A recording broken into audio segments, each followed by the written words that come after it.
A few years ago, my brother bought a gorgeous red Ferrari. As I was still in college at the time, senior year as a computer science major, I asked him if I could borrow his car for a few hours to take my girlfriend, now wife, on a ride. He flat out said no to me and said he didn't trust me with it. Skip to 4 years later, he eventually fell on hard times and sold his car. He now drives an SUV and regularly drives his daughter to and back from school. Around this time, maybe 2 to 3 months ago now, I also get myself a Porsche. With the background out of the way, yesterday my brother called me out of the blue and said he wanted to talk to me. I was confused as my brother and I rarely ever talk, maybe at Christmas or Thanksgiving, but even then it's rare due to in-laws etc. So I ask him what's up and he opens up by asking me about my family and everything, just small talk. Then he asked if I could lend him my car for a day. Apparently his daughter loves sports cars and he had made her a promise to drive her around in one. Remembering how he had told me no after I begged him to let me borrow his car, I said no. He was shocked and said he would bring it back in mint condition with a full gas tank and everything. He told me about the promise he made to his daughter. I still said no and that I didn't trust him with it. This then escalated and we got into a fight where he called me an idiot and hung up the phone. I told my wife and she said I should have been the bigger man here. She said it happened so long ago. She also said what he did wasn't right, but what I did wasn't right either. With all this information, am I the idiot? Everyone's the idiot here. I don't believe in being the bigger person. I believe in reciprocating energy. You get what you give. However, your niece had no involvement in your issue with your brother. This would have been an excellent opportunity to bond with her by offering her a ride. I'm closer to you are the idiot than everyone's the idiot here. If I read this right, the OP was 21 or 23 when he asked to take the Ferrari.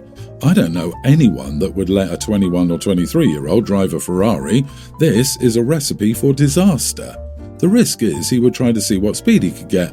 The brother is now likely in his 30s, and while the risk of wanting to speed is there, it's much lower than a 21 or 23-year-old. The risk is also lessened with the niece in the car. Agree. Loaning a valuable, high-power sports car to an early 20s male with little experience in that sort of vehicle is a very different situation to loaning that same car to someone in their 30s with years of experience in not only driving, but in high-performance vehicles. So the two questions are not the same. Refusing based entirely on, you wouldn't give me your Ferrari, is petty and an idiot decision. You are the idiot. How long have you been waiting to do this? That's the only reason you bought the Porsche for. Karma always catches up. Why do you feel OP owes his niece something if he has no relationship with her father? Not the idiot. Parents really need to stop making promises to their kids that they can't keep. Don't promise something when you rely entirely on another person to make it happen. Your brother shouldn't have promised your niece anything before asking you first. Her disappointment is all on him. He has to have been the one to tell her you had the car and that you would let him borrow it. Also, what proof do you have that she knows anything about it? It's not just your brother wanting to drive a sports car and relive his glory days. Exactly. So niece loves sports cars, like the one her uncle happens to have, the guy they don't speak to or interact with except during the holidays. I also wonder if the brother made up that his daughter even loves sports cars and he wants to drive one again and go fast. Oh, I think that's precisely what's up. He wants to drive the car and uses his kid as an excuse. That's why offering to take his niece for a ride with OP is a great idea. It makes the brother look like an idiot if he declines something he claims his daughter wants to do. Freshman year was my worst year in school. I moved to a new town and was forced to rebuild my life. I had to go through being a new kid and wished I could return to my old home. A week into school I met a group of girls, Alicia teen, Cara, Laurie and Amber teen. We had the same lunch period and spent time getting to know each other and I thought I was officially part of the team. But after a few weeks, the only time we would ever talk was when they needed me to film a TikTok video and they didn't bother including me in anything. Instead, they started making comments about my body and how I wasn't skinny like them. I was already feeling self-conscious, but they only made me feel worse, calling me ugly and saying that no guy would want to be with me. I went to the school for help, but they said they couldn't do anything without evidence. Soon, I started skipping meals. My parents eventually found out and they begged me not to do that to myself. Finally, after months of being tortured mentally and physically by the girls and their other friends, I left the week before winter break. It took me a while to feel like a normal person again. I'm 18, female, and life has improved. I got accepted to university and was awarded a scholarship. I met an amazing guy and we've started dating and I've learned to love my body. My boyfriend and I are going to prom next week and I'm so excited. 3 days ago, my mom and I went shoe shopping. While in the store, I heard laughing and chatter, but I ignored it. Then I heard someone say my name. I looked up and saw a girl walking my way. She said, "My name, is that you? What do you want?" She put on the fakest smile and started making small talk. At that moment, I recognized her as Laurie, who bullied me the most. She told me she was surprised to see me and said, "I didn't know you had money to be here." The girls behind her giggled. I just brushed it off. She then pointed to my thighs and reminded me how chunky they were. She then had the nerve to ask for my number so we could hang out again. I told her no. She looked at me confused. "Why not? We used to be such good friends." I squinted and said, "Because why would I want to be friends with someone who bullied me into an eating disorder? You acted like I didn't exist until you wanted me to grab you something or film stupid TikToks." Laurie looked shocked and said she did no such thing. I told her she was delusional and I hoped she talked crap to the wrong person one day and got her butt handed to her. Her face went white and she tried to redeem herself. I walked off and found my mom in another department.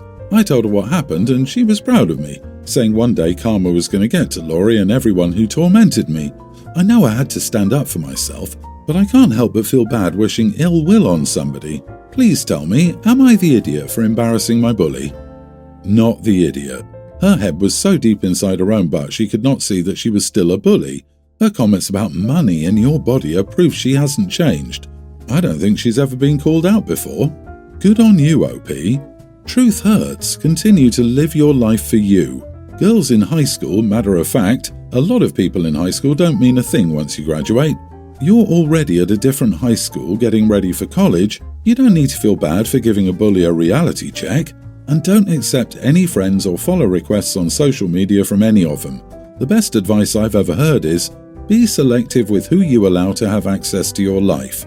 Carry on, and best of luck in college. My stepsister is engaged to Alex, and I'm engaged to Nick, who's Alex's older brother.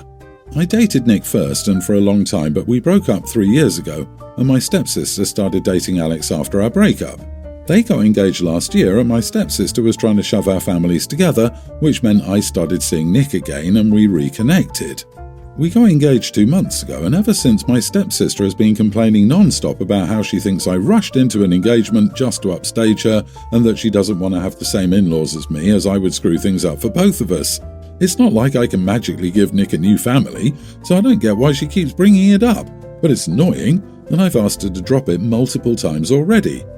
She even complains in front of our future in-laws, which I feel like she only does since things are still rocky between me and them. The last time she brought it up in front of them, I suggested she cancel her wedding, which only triggered her more, and now she's convinced I only got engaged as some big master plan to mess up her engagement, which is dumb. She's been telling everybody and some of our family are starting to believe her because I told her to cancel her wedding. Alex, who I was close to, was also mad at me because she convinced him I was being serious. Am I the idiot? So why was she so determined to jam your families together? Was it so you would see she won the in-laws over you? I mean, I'm having a hard time calling you the idiot only because I absolutely would have said, well, if you don't like it, you can cancel your wedding. LOL. Besides, she kept poking you about it. Have you tried asking her exactly what she expects to happen? Because it sounds to me like she wants you to cancel your wedding, so it only seems fair that you would say it to her too. She's being an absolute child about this, and it sounds like she's ruining your relationship with your in-laws even further, so I'm sure she's an idiot. She even complains in front of our future in-laws, which I feel like she only does since things are still rocky between me and them. This has been grossly overlooked. Why are things still rocky with the future in-laws? What was the cause of the breakup in the first place? Learn to be sincerely polite, and anytime your stepsis brings it up, in the most sincere voice says, "Sis, I'm really sorry you feel that way." Say nothing else. Do not engage, refrain from explaining. Do not argue, do not complain, do not use snark. Stop giving her ammo. Yeah, OP is an unreliable narrator and isn't giving us the full picture. She's not disclosing why they broke up and why things are rocky with the in-laws because she probably put the boy through a nightmare. If she cheated or abused or kept him on the hook while continuing to cheat, I can see why the family hates her. And why it puts strain on the sister because it's because of her that she's back in the brother's life. Everyone who's saying OP's not the idiot is overlooking this. Everyone's the idiot here, sorry. If you're both old enough to be getting married, you should act like the adults that you are. Put the petty competition stuff aside and get used to one intertwined family. Otherwise, you're just going to keep running into these snags. She got pregnant while I was pregnant to upstage me. Is in your future if you can't squash this now. Grow up. My birth mom died when I, 22 female, was 3. My dad remarried my stepmom Layla when I was 7 and they later had my half-sister Lily, tween. Lily has been diagnosed with IED. Any little thing can make her explode. I honestly don't feel safe around her because of the things that she's done when angry, and I moved out at 18 because of her. Lily goes to counselling twice a week and takes meds, but it doesn't really help. Layla died 2 years ago and my dad recently died as well. Since she doesn't work, my aunt has been staying with Lily at Dad and Layla's house, but she can't stay and will need to return to her own family out of state soon. My dad's side of the family and Layla's parents all live across or out of the state.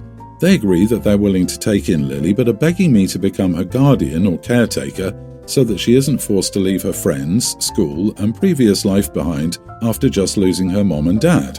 I've told them all that I'm sorry, but no, I'm not going to take in Lily and become her new guardian. I can't handle her. I can't meet her needs. I don't even know how to coordinate the services that Lily needs. I would have to drop out of school and likely find a different job to live close enough. I won't give up my life for Lily, and I shouldn't have to, no matter how much I love Layla and my dad. My aunt, uncle, and Layla's parents told me I was a cold and callous person and sister, and accused me of not caring and denying Lily the chance to keep some part of her old life after her parents died so young. So I know firsthand how much losing your parents young hurts, and I have nothing but sympathy for Lily for going through that as a child. However, that doesn't change the fact that I cannot handle her. Leaving her school and friends behind will be hard, but she will not enter the system. Lily has family members willing to take her in and are better equipped to handle her condition than I am. But my aunt, uncle, and Layla's parents say that I lack any true empathy for my sister, and that while my dad and Layla didn't have a choice, I chose to leave Lily young as well. Am I the idiot?